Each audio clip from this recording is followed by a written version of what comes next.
আমি ফজা পাগলারে নিয়ে এপিসোড বানাইতেছিলাম। ফজা পাগলা যে ভুয়া মুক্তিযোদ্ধা এটার প্রমাণ সহ।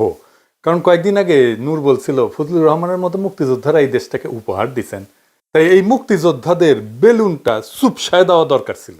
এছাড়াও লতিফ সিদ্দিকীদের দেয়া ৭১ মঞ্চের মাধ্যমে আওয়ামী বয়ান ফেরি করার চেষ্টা করেছে, মানে সিপা চাপি যা পাবে তাই দিয়া ঢুকবে আওয়ামী লীগ। আর আজকে হঠাৎ করিয়া নূরকে মারাত্মকভাবে আহত করলো সেনাবাহিনী।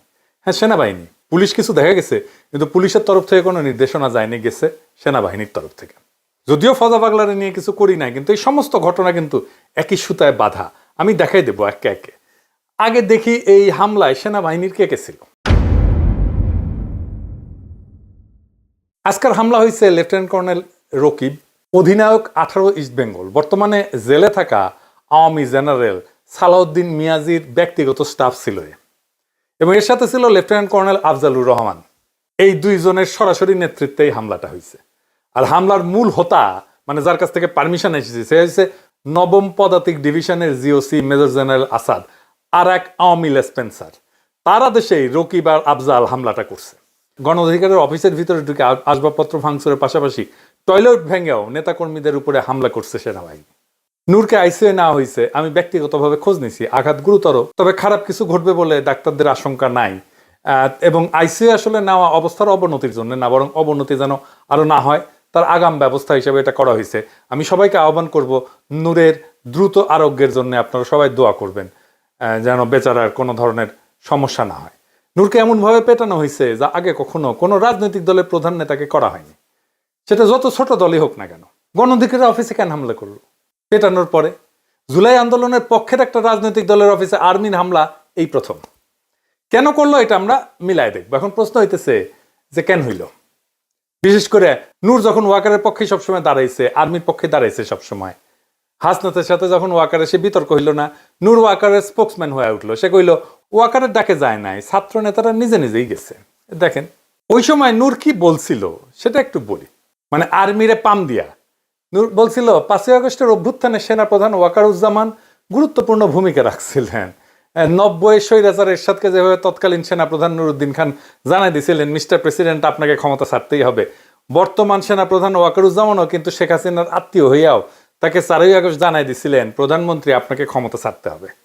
আর সেনাবাহিনীকে টার্গেট করে এই ধরনের বক্তব্য আসাটা আমি সম্পূর্ণভাবে উদ্দেশ্যমূলক এবং অভিসন্ধিমূলক বলে মনে করি। এই গণ অভ্যুত্থানে সেনাবাহিনীর বড় একটা ভূমিকা ছিল, যা ভুলে গেলে চলবে না। সেনাবাহিনীর দিছে ওরে শান্টিং, এখনো এটা শান্টিং ভুলে গেলে এখন হয়। আর ভিডিও দেখি, শুনেন। সেনাবাহিনী এই ছাত্র জনতার গণ অভ্যুত্থানের শুরু থেকেই আমাদের সাথে ছিল এবং তাদের ছাত্র জনতার পাশে এসে দাঁড়ানোর ফলেই এই আন্দোলন চূড়ান্ত রূপ পেয়েছে। এবং দেশপ্রেমিক সামরিক বাহিনীকে সেজন্য আমরা ধন্যবাদ জানাই।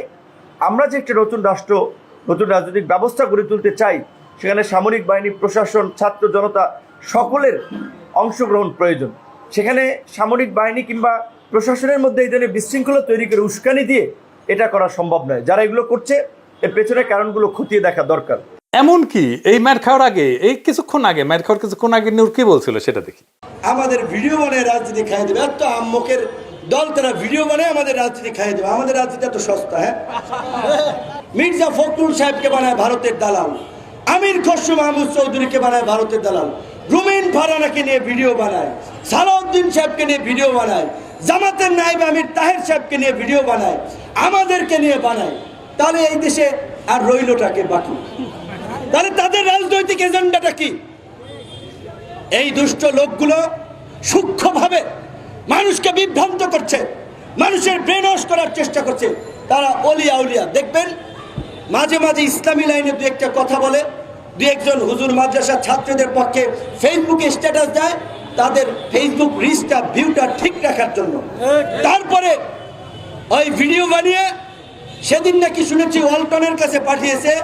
এই যে নতুন আরেকটা টাউট দোকান খুলেছে বাংলা এডিশন নামে, সে চালায় নিউ ইয়র্কে উবার, সে এখানে 1.5 কোটি টাকা খরচ করে আপনার লা মেরিডিয়ান হোটেল, লা মেরিডিয়ান 5 স্টারে বাংলা এডিশন নামে ধান্দাবাজির নতুন দোকান খুলেছে।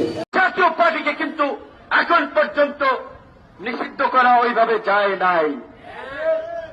কিছুক্ষণ আগে বন্দুকলা গাড়ি দেখেছেন না, এখান থেকে টহল দিয়ে গেছে, তারা ভেবেছে আপনারা যদি জাতীয় পার্টির কার্যালয়ের দিকে যাত্রা শুরু করেন সেই জন্য বন্দুকওয়ালারা একটা টহল দিয়ে গেছে, তাহলে জাতীয় পার্টিকে বন্দুক দিয়ে পাহারা দেওয়া হচ্ছে। জিএম কাদেরের বাসা উত্তরা, এত জায়গায় মব হইল, ওইখানে তো কোনো মব হইল না। তো এই যে তারা মবের পালোয়ান, যারা মব বিভিন্ন জায়গায় ফাটাইলেন, ওইখানে কেন ফাটাইলেন না? আবার সিলেক্টিভ মব করছেন, ফায়দা নেওয়ার জন্য, ধান্দা নেওয়ার জন্য অনেক জায়গায় মব করা হচ্ছে। প্রকৃত অর্থে গতকালকে এই রিপোর্টার্স ইউনিটিতে কার্যত এই সমস্ত বিভিন্ন ব্যানারের মাধ্যমে আওয়ামী লীগকে ফেরানোর কিংবা আওয়ামী লীগকে প্রাসঙ্গিক করার যে একটা প্রক্রিয়া চলছে, সেইখানে বাধা দিয়েছেন যৌক্তিক। দেখেছেন তো, মানে ও মব নিয়ে কথা বলতেছে। নূরের পলিটিক্যাল স্ট্যান্ড ছিল pro Waker, pro army, pro মুক্তিযুদ্ধ। কয়েকদিন আগে প্রফেসর ইউনূসের সরকারকে ব্যাকল সরকার বলছে। দেখেন এই এক বছরে এই যে কি বলবেন, ব্যাককুল সরকার বলবেন না আহম্মক সরকার বলবেন, এক বছরে কোন জায়গায় নির্বাচিত প্রতিনিধি নেই। ইউনূসের কার্যালয়ে ঘেরায়ের হুঁশিয়ারি দিছিল নূর। ভাঙচুর ভাওতাবাজি বাদ দিবেন। ডিসেম্বরের মধ্যে আহত পরিবারকে 8 লক্ষ টাকা এবং নিহত পরিবারকে 1 কোটি টাকা করে আপনারা যদি সহায়তা দিতে ব্যর্থ হন, জানুয়ারিতে আমরা প্রধান উপদেষ্টার কার্যালয় ঘেরাও করবো। আমরা তার মানে গণ অভ্যুত্থানের যে সরকার, সেটার বিরুদ্ধে আর্মির পক্ষে নূরের সবসময় অবস্থান ছিল, যেটা ইন্ডিয়া এবং আওয়ামী লীগের একটা কাঙ্ক্ষিত অবস্থান। এই সরকারকে মেরুদণ্ডহীন এবং দুর্বল বলছে।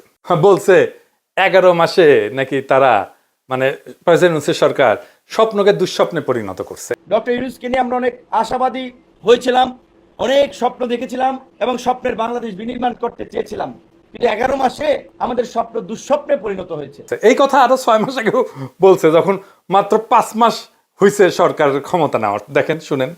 5 মাসেও সরকার এখন পর্যন্ত বিভিন্ন পরিস্থিতির নিয়ন্ত্রণে খুব দক্ষতার পরিচয় দিতে পারে নাই। আবার বলতেছে লেজে গবরে করে ফেলছে 10 মাসে। মানে সে বলতেই আছে, সে 5 মাস পর থেকে এই সমস্ত আলাপ দিতেই আছে। এমনকি এই সরকারকে পুনর্গঠনের দাবি জানাইছে নূর।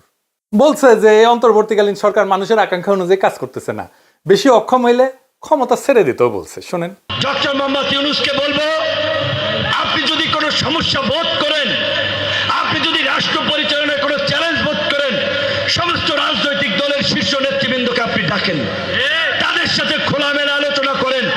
কারণ আজকে আমরা সমস্ত রাজনৈতিক দল যদি এই সরকারকে সাপোর্ট না করি, সরকার টিকতে পারবে না।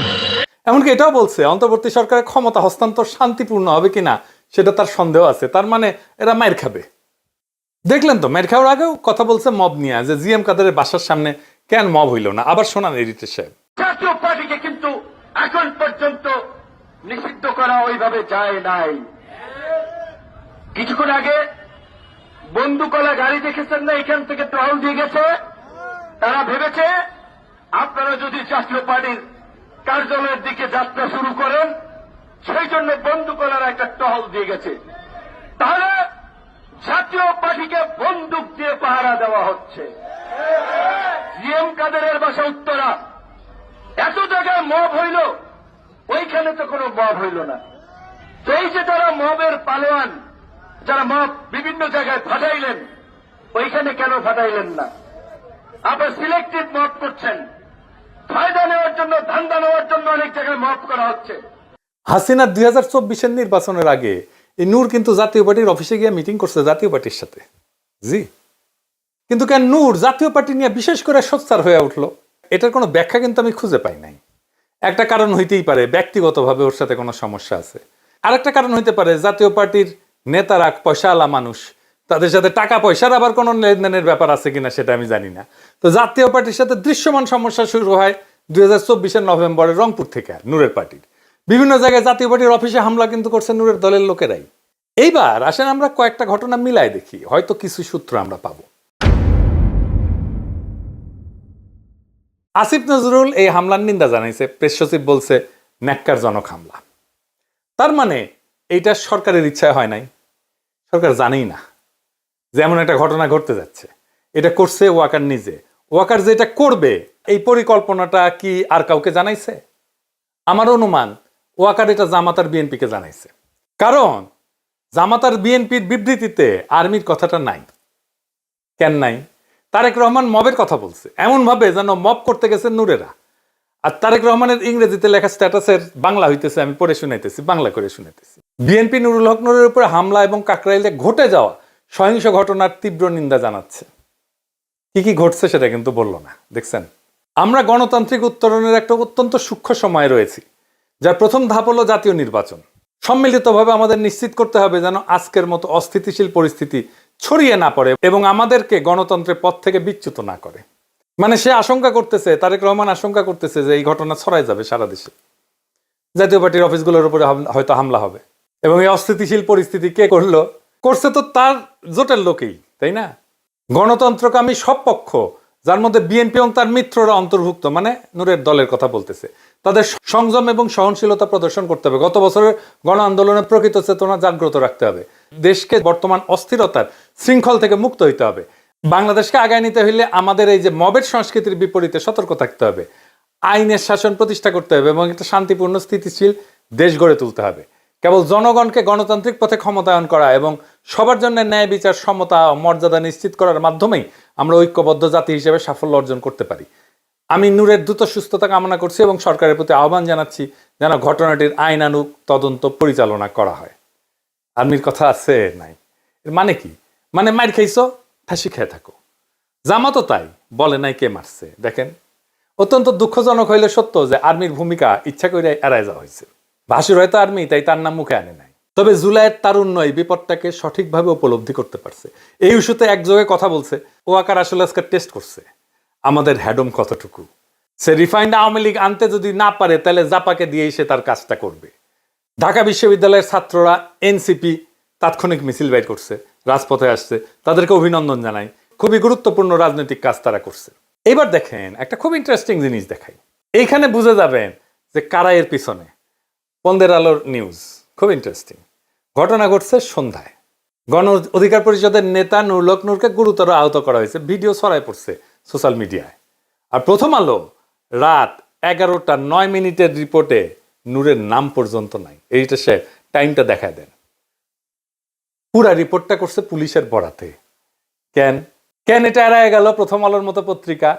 এইবার কানেকশন গুলো ধরতে পারতেছেন? মানে পুরা গেমটা খেলছে ইন্ডিয়া। ফজা পাগলারে মাঠে নামানো, লতিফ সিদ্দিকীরা মাঠে নামালো, আনিস আলমগীরকে মাঠে নামালো, আব্দুল নূর তুষারকে মাঠে নামানো, পান্নাকে মাঠে নামানো, গুলিস্তানে আওয়ামী লীগের ঝটিকা মিছিল, এই সবই একই সূত্রে গাথা। নিঃশব্দে বাংলাদেশ আরাক 111-এর পর থেকে হাঁটতেছে। আজকে ওয়াকার বুঝাই দিছে প্রফেসর ইউনূসের সরকার সে তো দেনা। আর তার এটা বুঝাইতে নূরকে স্যাক্রিফাইস করতে হয়েছে। একজনকে পিটাইতে হইতো রাজনৈতিক নেতা, গুরুত্বপূর্ণ রাজনৈতিক নেতা সবাই চেনে কাকে? নূর।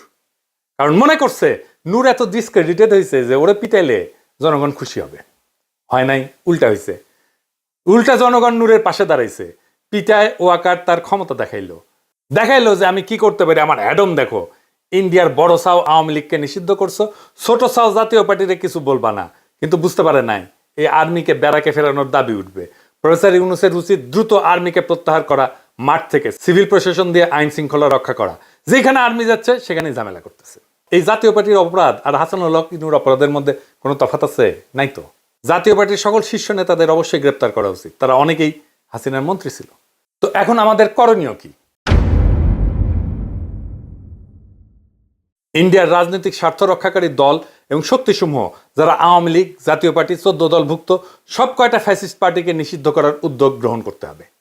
গণ অভ্যুত্থানে নেতৃত্ব প্রদানকারী শক্তিসমূহ এবং পক্ষ অবলম্বনকারী রাজনৈতিক দলগুলোকে অতি দ্রুত একসাথে বসতে হবে।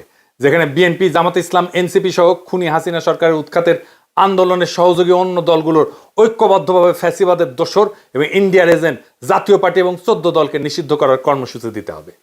আজকের এই হামলা কেবল নূরের মাথা ফাটানো না, নূরের গায়ে লাঠি পড়া না, এটা আমাদের গণস্বপ্নকে ভাঙার চেষ্টা। সেনাবাহিনী আর ভারত পুষ্ট দোসরেরা ভাবছে যে ভয় দেখায় ছাত্র জনতাকে চুপ করানো যাবে, কিন্তু তারা ভুল করছে। বাংলাদেশের মানুষ ভয় পায় না, ভয় করা ভুলে গেছে। ভয় পাওয়াইছে হাসিনা অনেক দিন, সেই ভয় ভেঙেই হাসিনাকে সে তাড়াইছে। জনগণ পিছু হটবে না, ইতিহাস কাউকে মাফ করে না। আওয়ামী লীগ, জাতীয় পার্টি, 14 দল যে যার রঙে রাঙায় নিজেদের বাঁচাইতে চাইতেছে, তারা সবাই 2024-এর জুলাই বিপ্লবের পরাজিত শক্তির দোসর। আজকে বাংলাদেশকে রক্ষা করতে হইলে এই দোসরদেরকে নিষিদ্ধ করতে হবে। সেনারা ব্যারাকে ফিরুক, আইন শৃঙ্খলা রক্ষা করবে জনগণের সরকার, সিভিল প্রশাসন জনগণের প্রশাসন। আমরা চাই ভারতের দালালি থেকে মুক্ত একটা স্বাধীন রাষ্ট্র, আত্মমর্যাদাশীল রাষ্ট্র। আজকে সকল গণতন্ত্রকামী শক্তিকে এক টেবিলে বসতে হবে। বিএনপি, জামাত, এনসিপি, ছাত্র সমাজ সবাই মিলে ঘোষণা দিতে হবে, আমরা ফ্যাসিবাদের শেষ চিহ্ন মুছে দেব। ফ্যাসিবাদের সহচর সকল রাজনৈতিক শক্তিকে আমরা বাংলাদেশের রাজনীতি করতে দেব না। আমরা ভারতের দালালি ভাঙবো। আমরা বাংলাদেশের ভবিষ্যৎ নতুন করে লিখব। যত আঘাত আসুক, যত ষড়যন্ত্র হোক, ইতিহাসের চাকা আর পেছনে ঘুরবে না। ইনকিলাব জিন্দাবাদ।